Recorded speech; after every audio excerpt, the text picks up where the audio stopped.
nasa liblib na lugar na hindi na siguro napapansin ng ating gobyerno.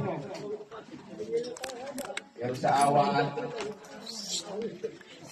pagmamahal ng ating Panginoon ay tayo pinatok upang maging daan para maalala natin sila dahil ito ay maagang pumasko sa mga bata at sa pamilya ng mga nandito. So, lubos ako nagpapasalamat sa inyo. Sana hindi kayo magsawa sa gawain ni SLD. Ang sabi ko nga po, ang magiging mabuti, hindi madaling gawin. Dahil yun ay hindi panandalian, kundi yun ay habang buhay, pang araw-araw, minu-minuto.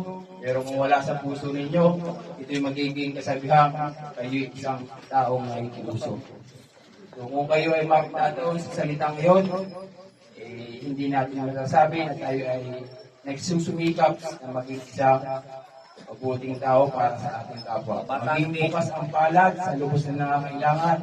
Ang yaman ng tao ay hindi matutumbasad ng pagiging mabuting tao natin sa kapwa natin.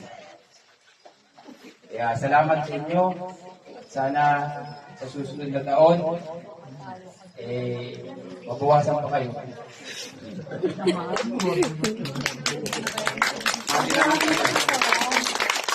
Gusto niyo talaga mabawasan kami, ha?